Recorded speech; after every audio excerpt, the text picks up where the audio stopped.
بسم اللہ الرحمن الرحیم الحمد للہ رب العالمین والصلاة والسلام على سید الانبیاء والمرسلین وعلى آلہ وصحبہ اجمعین.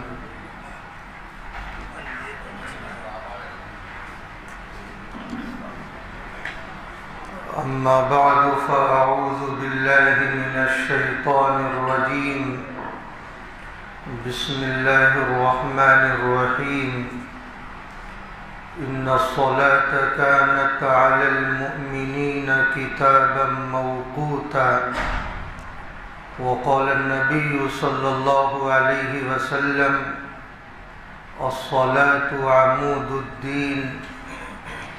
آمنت باللہ صدق اللہ العلی العظیم وصدق رسولہ النبی الأمی الکریم ونحن على ذلك من الشاہدین والشاکرین والحمد للہ رب العالمین.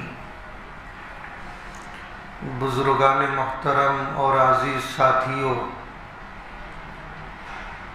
گزشتہ چند جمعہ سے واقع معراج پر آپ حضرات کچھ باتیں سماعت کر رہے تھے،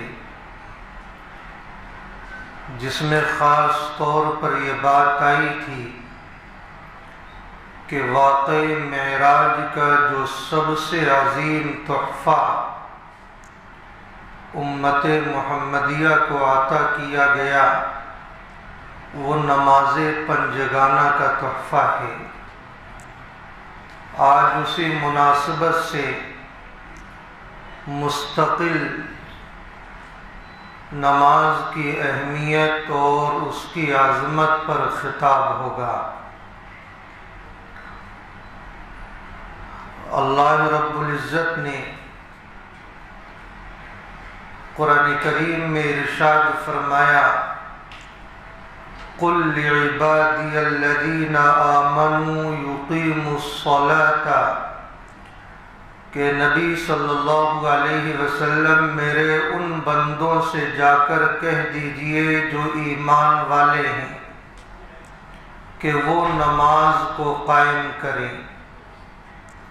وَيُنْفِقُوا مِمَّا رَزَقْنَاهُمْ سِرًّا وَعَلَانِيَةً من قبل ان یأتی یوم لا بیع فیہ ولا خلال، اور خرچ کریں اپنے ان مالوں میں سے جو اللہ تعالیٰ نے انہیں رزق عطا کیا ہے، پوشیدہ اور علانیہ، اس سے پہلے کہ وہ دن آ جائے جس دن میں نہ کوئی خرید و فروخت ہوگی اور نہ ہی کوئی دوست کام آئے گا. اس آیت کریمہ سے یہ معلوم ہوتا ہے کہ اللہ رب العزت کی طرف سے خصوصیت کے ساتھ نماز کا حکم اس امت کو دیا گیا ہے، اور ایمان والوں سے خاص طور پر مطالبہ کیا جا رہا ہے کہ وہ نماز کا اہتمام کریں. اور اس چیز کا بھی مطالبہ ہے کہ پروردگار عالم نے جو انہیں مال دیا ہے اسے بھی اللہ کی راہ میں خرچ کریں. گویا بدنی عبادت کا بھی حکم ہے اور مالی عبادت کا بھی حکم ہے، کیونکہ یہ انسان جو جنت کی راہ پر جائے گا اس راہ پر چلنے کے لیے نماز سے اور مالی عبادتوں سے اسے گزرنا پڑے گا، کیونکہ یہی جنت کا راستہ ہے. جو آدمی بدنی عبادتیں کرتا رہتا ہے، مالی عبادتیں کرتا رہتا ہے، اصولی اعتبار سے ایسے ہی لوگوں پر اللہ تعالیٰ کا فضل ہوگا اور پروردگار عالم انہی دونوں عبادتوں کے نتیجے میں اپنے بندوں کو جنت میں داخل عطا کریں گے. اور جو بے نمازی ہوگا اور اللہ کے دیے ہوئے مال کو اللہ کی راہ میں خرچ کرنے کا عادی نہ ہوگا، گویا وہ اس مال کو اپنا سمجھے گا، اپنی ملکیت کا سمجھے گا، اور مال پر سانپ بن کر بیٹھ جائے گا، تو یہ وہ بری راہ ہوگی جس راہ پر چلنے والا جہنم میں جائے گا۔ اس لیے اس امت سے خصوصاً ایمان والوں سے مطالبہ کیا گیا ہے کہ وہ نماز کا اہتمام کریں، اور نماز کا حکم دے کر بدنی عبادتوں کا مطالبہ ہے اور انفاق فی سبیل اللہ کا مطالبہ ہے، کیونکہ ہمیں معلوم ہے یہی وہ دنیا ہے جس میں بدنی عبادتیں کی جا سکتی ہیں اور مالی عبادتیں کی جا سکتی ہیں، ورنہ وہ دن آئے گا جس دن ہماری آنکھیں بند ہو جائیں گی اور اس دنیا سے چلے جائیں گے، اور اگر ہم وہاں چاہیں گے کہ ہم بدنی عبادتیں کر لیں، مالی عبادتیں کر لیں، جس کے نتیجے میں بلند مقام حاصل ہو جائے، تو ہم اس وقت یہ نہیں کر سکتے، اعمال صالحہ نہیں اس وقت کر سکتے، اور نہ وہاں کوئی دوست ہمارا کام آئے گا کہ اگر ہمیں جہنم میں ڈال دیا جائے تو وہ دوست ہمیں وہاں سے نکال کر جنت میں داخلہ عطا کر دے۔ کسی دوست کے اندر یہ پاور اور طاقت نہ ہوگی، اس لیے ہم خود نماز پڑھیں اور خود اللہ کے دیے ہوئے مال کو اللہ کی راہ میں خرچ کریں۔ دوسری جگہ ارشاد فرمایا والذین هم علی صلواتهم یحافظون، کہ کامیاب یافتہ وہ ایمان والے ہیں جو نمازوں کی حفاظت کرتے ہیں۔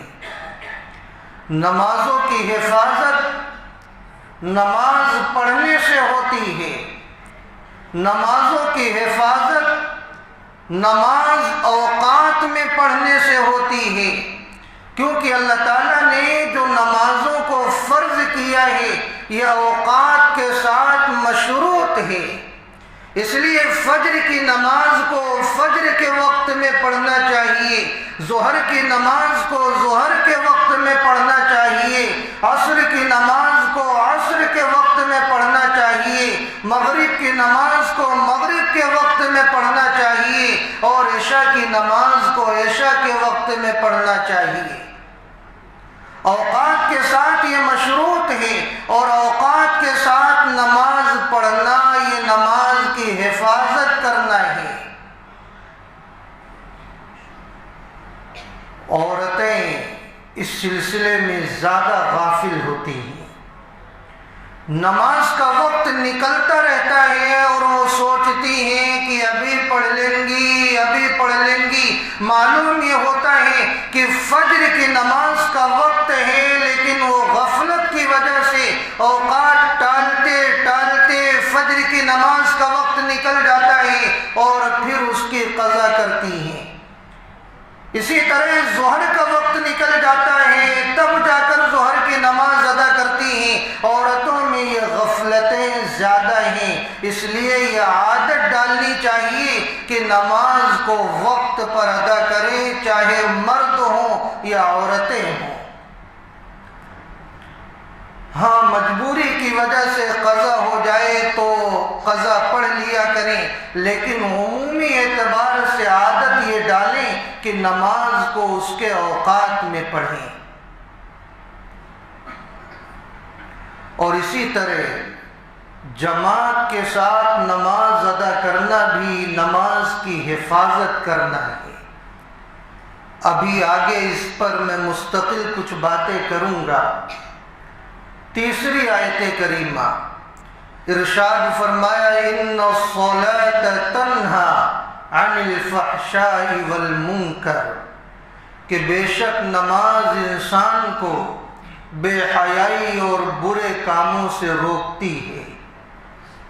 اب یہاں ایک اعتراض پیدا ہوتا ہے جو لوگوں کے ذہن و دماغ میں گزرتا ہے کہ ہم تو دیکھتے ہیں کہ ایک آدمی نمازی ہے، سالہ سال سے نماز پڑھ رہا ہے، لیکن وہ بے حیائی کا کام کرتا ہے، برے کام کرتا ہے۔ تو قرآن کریم میں تو یہ ارشاد ہے کہ نماز بے حیائی اور برے کاموں سے روکتی ہے، تو یہ نمازی ہو کر برے کام کیوں کرتا ہے، بے حیائی کا کام کیوں کرتا ہے؟ اس کی نماز تو اسے روک دینا چاہیے بے حیائی اور برے کاموں سے۔ تو آیت کریمہ تو غلط نہیں ہو سکتی۔ تو اس کا 3 جواب ہے۔ پہلا جواب تو یہ ہے کہ اگر یہ آدمی جو برا کام کر رہا ہے، نماز بھی پڑھ رہا ہے، اگر یہ نماز نہ پڑھ رہا ہوتا تو اور زیادہ برے کام کرتا۔ یہ نماز کا اثر ہے کہ اس کی برائیاں کم ہیں۔ اگر یہ نماز نہ پڑھ رہا ہوتا تو یہ اور زیادہ بے حیا اور برا انسان ہوتا۔ اور دوسرا جواب یہ ہے کہ اس کی نماز جس طرح ہونی چاہیے اس طرح نماز اس کی نہیں ہے۔ اس کی نماز میں نقص ہے، کمی ہے۔ جس طرح اللہ کا مطالبہ ہے اس طرح یہ نماز ادا نہیں کر رہا ہے۔ اگر اللہ کے مطالبے کے اعتبار سے اگر یہ نماز ادا کرنے والا بن جائے گا تو اس کی نماز اسے بے حیائی اور برے کاموں سے روک دے گی۔ تو اس کی نماز میں کمی ہے، اس لیے مکمل طور پر یہ برے کاموں اور بے حیائی کے کاموں سے رک نہیں پا رہا ہے۔ اور تیسرا جواب یہ ہے کہ نماز اسے روکتی ہے، لیکن یہ اتنی برائیوں میں مبتلا ہے، برائیوں میں اس کا قدم اس طرح جم چکا ہے کہ یہ نماز دھیرے دھیرے کر کے اسے برائیوں سے اور بے حیائی کے کاموں سے روکے گی، یک بارگی یہ نہیں رکے گا۔ لیکن یہ سمجھنا کہ نماز نہیں روکتی ہے، ایسا بالکل بھی نہیں۔ جس طرح والدین اپنی اولاد کو کہتے ہیں کہ بیٹا فلم نہ دے، نشہ نہ کر، یہ اچھا طریقہ نہیں ہے، لیکن وہ اولاد بات نہ مانے، فلم دیکھنے چلی جائے، نشہ کر بیٹھے، تو کیا آپ یہ کہیں گے کہ اس کے والدین نے اسے منع نہیں کیا؟ منع کیا ہے، لیکن اس نے بات کو نہیں مانا۔ اس کے لیے فلم کی لت اتنی پڑ چکی ہے، نشہ کا عادی اتنا ہو چکا ہے کہ یہ دھیرے دھیرے کر کے ہو سکتا ہے بات مان جائے اور نشے کی لت اور فلم بینی کی لت سے یہ چھٹکارا حاصل کر لے، یک بارگی اس کے لیے ذرا مشکل ہے۔ تو اسی طرح نماز ہر حال میں انسان کو بے حیائی سے اور برے کاموں سے روکتی ہے۔ مدنی آقا حضرت محمد رسول اللہ صلی اللہ علیہ وسلم نے اپنے مخصوص انداز میں نماز کی اہمیت اور اس کی عظمت کو بیان کیا ہے۔ چند احادیث اس کی اہمیت کو سمجھنے کے لیے میں آپ کی خدمت میں پیش کرتا ہوں۔ آپ صلی اللہ علیہ وسلم نے ارشاد فرمایا، مفتاح الجنت الصلاۃ ومفتاح الصلاۃ الطہور، کہ جنت کی کنجی نماز ہے اور نماز کی کنجی وضو ہے۔ کیا مطلب؟ جس طرح وضو کے بغیر نماز صحیح نہیں ہوتی، نماز اللہ کے دربار میں قبول نہیں ہوتی، اسی طرح نماز کے بغیر انسان کا جنت میں جانا مشکل ہے۔ جنت میں جانے کے لیے نماز کی پابندی کرنا ہوگا، یہ اللہ کی طرف سے بنایا ہوا اصول ہے۔ نماز نہ پڑھنا یہ جہنم میں جانے کا ذریعہ ہے، اور نماز پڑھنا یہ جنت میں جانے کا ذریعہ ہے۔ بے نمازی کے لیے جنت میں جانا مشکل ہو جائے گا۔ ہاں اللہ تعالیٰ کسی پر فضل فرمائے وہ الگ بات ہے، لیکن اللہ کی طرف سے جو اصولی بات ہے وہ یہی ہے کہ بے نمازی جہنم میں جائے گا اور نمازی جنت میں جائے گا۔ اسی طرح آپ صلی اللہ علیہ وسلم نے ارشاد فرمایا الصلاۃ عمود الدین، کہ یہ نماز دین کا ستون ہے۔ جس طرح ستون عمارت کی مضبوطی کا، اس کے مستحکم ہونے کا ذریعہ ہوتا ہے، اور ستون اگر گر جائے عمارت کمزور ہو جاتی ہے، اس کے گرنے کا اندیشہ ہوتا ہے، اسی طرح جس آدمی کی زندگی میں نماز نہیں، دینی اعتبار سے وہ نہایت کمزور ہوتا ہے، ضعیف ہوتا ہے، بودا ہوتا ہے، اس کا ایمان نہایت کمزور ہو چکا ہوتا ہے، وہ کبھی بھی کفر کی طرف چلا جائے گا، شرک کی طرف چلا جائے گا، ضلالت اور گمراہی کی طرف چلا جائے گا۔ اگر دین کو مضبوط کرنا ہے، ایمان کو مضبوط کرنا ہے، تو اپنی زندگی میں نماز جیسی عظیم عبادت کو پیدا کرنا ہوگا۔ ایک جگہ ارشاد فرمایا آپ صلی اللہ علیہ وسلم نے جعل قرۃ عینی فی الصلاۃ، کہ میری آنکھوں کی ٹھنڈک نماز میں ہے،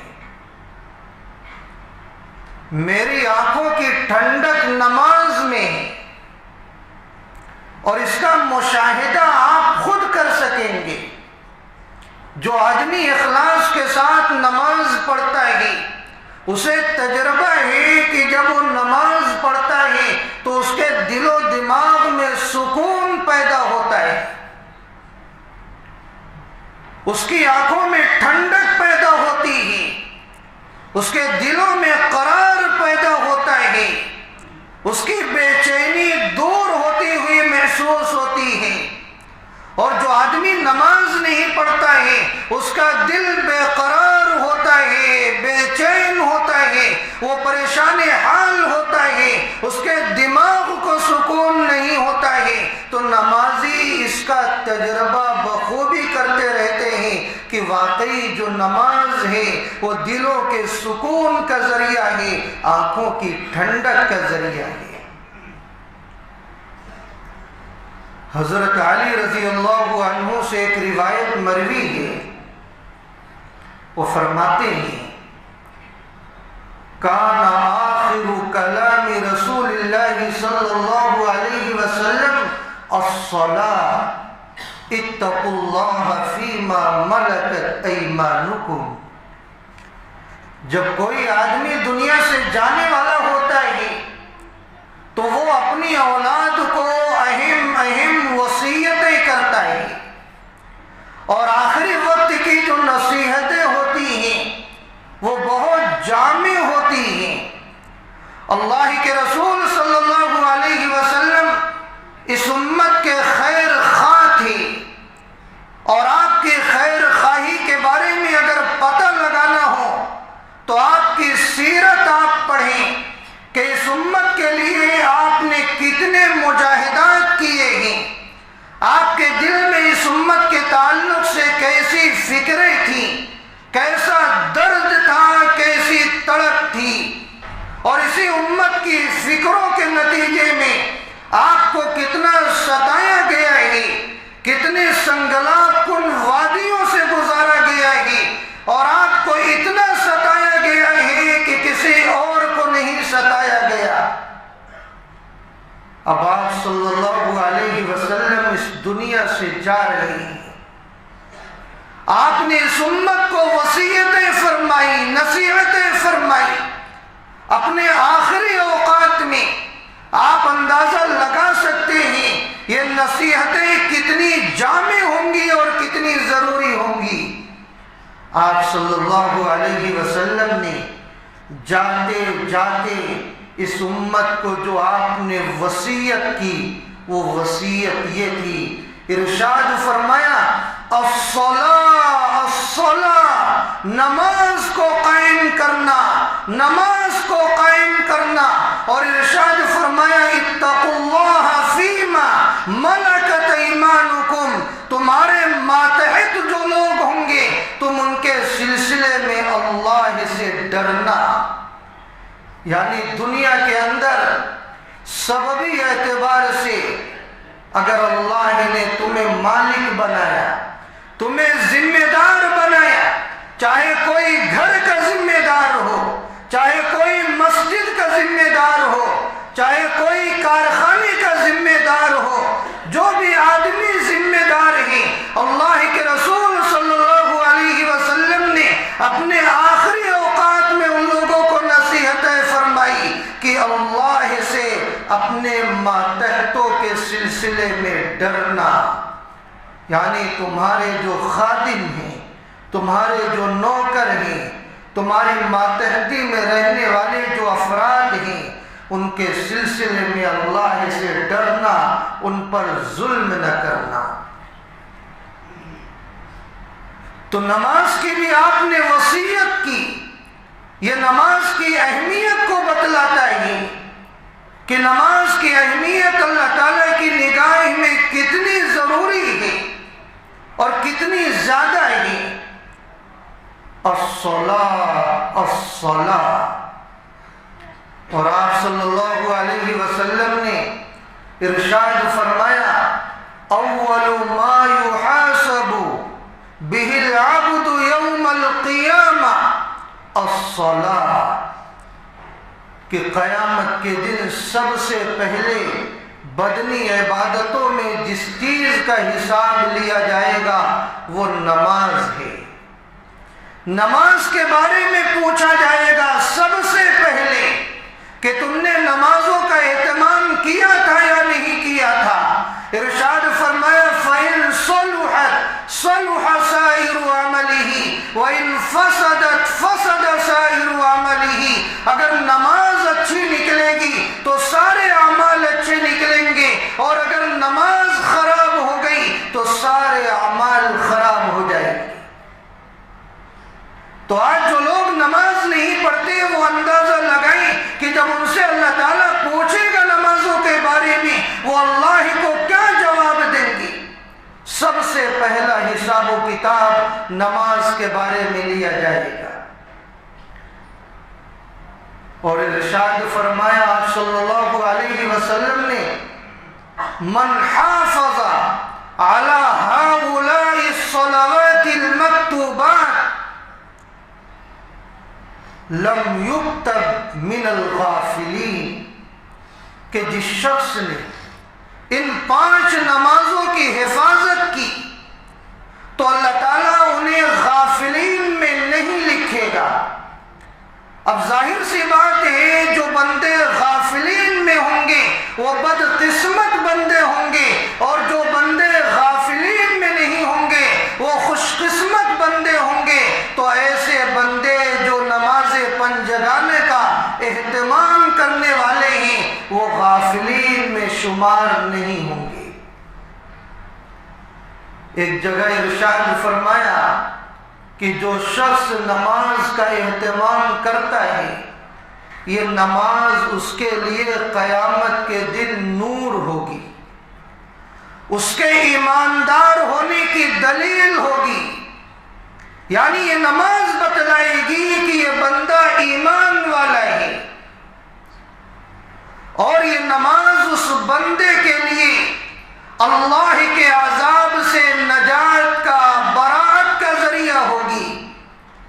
اور جو بندہ نماز کا اہتمام نہیں کرے گا، نماز نہ اس کے لیے نور ہوگی، نہ دلیل ہوگی، نہ اللہ کے عذاب سے نجات کا ذریعہ ہوگی، بلکہ جانتے ہو ایسے بے نمازی کا حشر فرعون کے ساتھ ہوگا، حامان کے ساتھ ہوگا، ابی بن خلف کے ساتھ ہوگا۔ یہ وہ مبغوض لوگ ہیں جن پر اللہ کی لعنتیں برستی ہیں،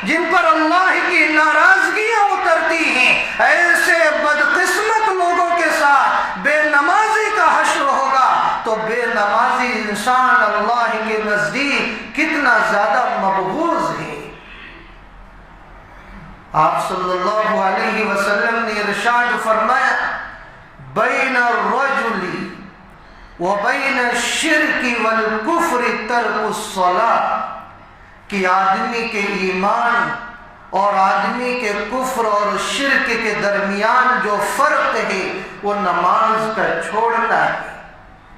جو کافر ہوتا ہے، جو مشرک ہوتا ہے، وہ نماز نہیں پڑھتا، اور جو ایمان والا ہوتا ہے وہ نماز پڑھتا ہے۔ اب اگر ایمان والا نماز نہیں پڑھتا ہے تو اس سے یہ پتہ چلتا ہے یہ کافروں والا عمل کر رہا ہے، یہ مشرکوں والا عمل کر رہا ہے۔ اور علماء نے لکھا ہے کہ بے نمازی جو آدمی ہوتا ہے اس کے برے خاتمے کا اندیشہ ہوتا ہے۔ جو بے نمازی ہوتا ہے وہ دھیرے دھیرے کفر تک پہنچ جاتا ہے، وہ شرک تک پہنچ جاتا ہے۔ تو ایمان والا تو نمازی ہوتا ہے، اور جو ایمان والا نہیں ہوتا وہ بے نمازی ہوتا ہے۔ اب ہم ایمان والا ہو کر بھی نماز نہ پڑھیں تو کتنی زیادہ محرومی ہے۔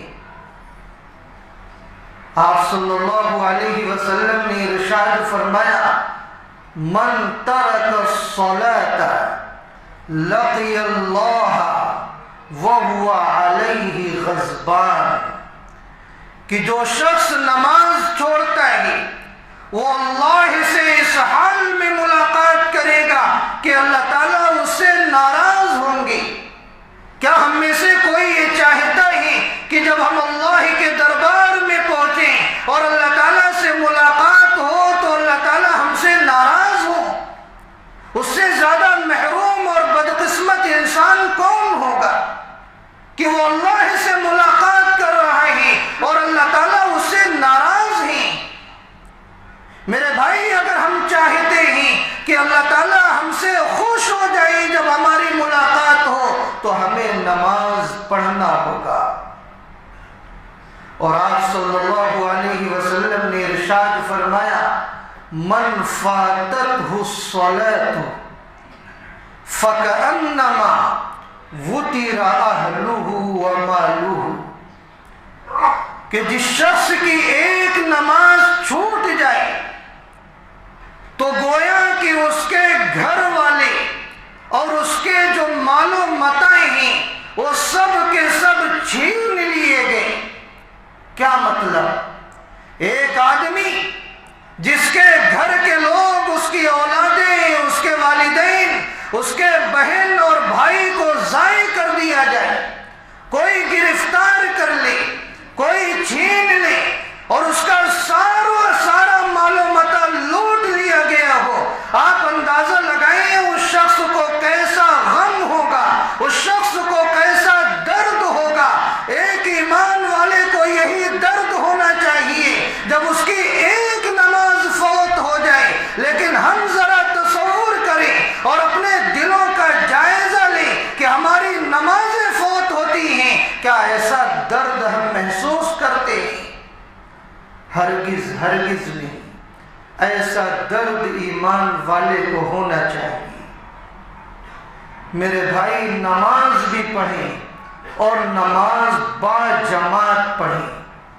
با جماعت نماز پڑھنے کی بھی بڑی فضیلتیں ہیں۔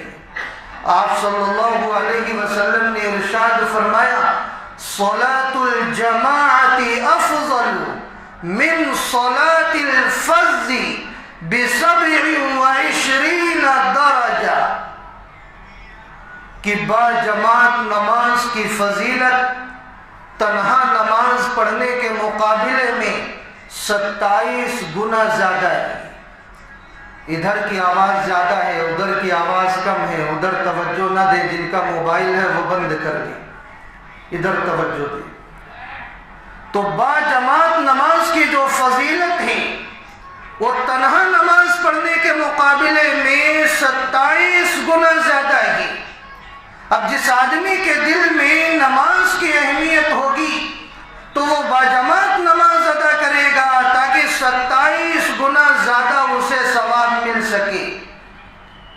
اور اسی طرح ارشاد فرمایا، حدیث پاک میں بات موجود ہے کہ جو شخص مسجد میں آتا ہے اور جماعت کھڑی ہونے میں ابھی وقت رہتا ہے اور وہ چپ چاپ بیٹھا ہوا ہے تو اسے نماز پڑھنے کا ثواب ملتا ہے۔ سبحان اللہ، کتنی بڑی بات ہے۔ کن کا موبائل ہے بھائی؟ بند کر لیں۔ تو کتنی بڑی فضیلت ہے کہ جماعت کھڑی ہونے میں وقت ہے، آدمی آیا، چند منٹ باقی ہے، بیٹھا ہوا ہے، کچھ نہیں پڑھ رہا ہے، نہ نماز پڑھ رہا ہے، بلکہ جماعت کے انتظار میں بیٹھا ہوا ہے۔ اللہ تعالیٰ جماعت کے انتظار کی وجہ سے اسے نماز پڑھنے کا ثواب عطا کرتے رہتے ہیں۔ کتنی بڑی بات ہے۔ تو یہ جماعت کے ساتھ نماز پڑھنے کی فضیلت ہے۔ تو ہم نماز بھی پڑھیں، جماعت کے ساتھ بھی پڑھیں، بلکہ تکبیر اولیٰ کے ساتھ پڑھیں۔ تکبیر اولیٰ کی فضیلت جانتے ہو؟ جو شخص 40 دن مواظبت کے ساتھ تکبیر اولیٰ کے ساتھ نماز پڑھتا ہے تو اللہ تعالیٰ اسے 2 پروانے عطا کرتے ہیں۔ پہلا پروانہ جہنم سے آزادی کا، اور دوسرا پروانہ نفاق سے براءت کا۔ یعنی ایسا آدمی جو 40 دن تکبیر اولیٰ کے ساتھ نماز پڑھ لے گا، گویا جہنم سے وہ بری ہو گیا، جہنم میں نہیں جا سکتا، اور اس کے دل میں نفاق نہیں ہے، نفاق سے وہ بری ہو گیا۔ کوئی مشکل چیز نہیں ہے۔ تکبیر اولیٰ کے ساتھ نماز پڑھنا کیا ہے؟ امام صاحب جب اللہ اکبر کہتے ہیں، نماز کھڑی ہوتی ہے، فوراً آپ پیچھے سے اللہ اکبر کہہ کر نیت باندھ لیں، یہ تکبیر اولیٰ کے ساتھ شریک ہونے والا ہے۔ اور فقہا نے تو یہ لکھا ہے کہ اگر کوئی پہلی رکعت کا رکوع پا لیا تو وہ بھی تکبیر اولیٰ کے ساتھ نماز پڑھنے والا شمار ہوگا۔ آج دنیا سے محبت اتنی زیادہ ہو گئی ہے کہ ہماری رکعتیں بار بار چھوڑتی ہیں۔ ابھی عصر کی نماز کا ابھی چند دن پہلے مؤذن صاحب نے 5 منٹ بڑھایا، 35 پر کر دیا۔ تو پہلا دن ہوتا ہے، لوگوں کو عادت نہیں ہوتی۔ میں نماز پڑھانے کے لیے عصر میں آیا تو دیکھا کہ 30 ہی پر اتنے سارے لوگ موجود ہیں کہ کئی صفحے ہو جائے۔ میں سوچنے لگا کہ آخر آج کے دن زیادہ کیوں ہیں؟ تو پھر جب سوچا تو یہ احساس ہوا کہ یہ جتنے سارے لوگ ہیں یہ غفلت میں آ گئے ہیں، ان کو معلوم نہیں ہے یا ذہن سے نکل گیا ہے کہ 5 منٹ وقت بڑھ گیا ہے، اب یہ پھنسے ہوئے پڑے۔ امام صاحب تو نماز ابھی نہیں پڑھائیں گے۔ تو میں نے یہی سوچا کیا اچھا ہوتا کہ روزانہ یہی صورتحال ہوتی کہ 5 منٹ پہلے ہم مسجد میں آنے والے بن جائیں۔ لیکن آج ہوتا کیا ہے، جب امام صاحب کھڑے ہوتے ہیں بس 1-2 صف ہوتی ہیں، اور جب نماز سے فراغت ہوتی ہے تو 6-7 صفیں ہوتی ہیں۔ تو ہمارا تو یہ مزاج بن گیا ہے کہ بس نماز کھڑی ہوگی تب پہنچیں گے۔ یہ دنیا سے محبت کا نتیجہ ہے۔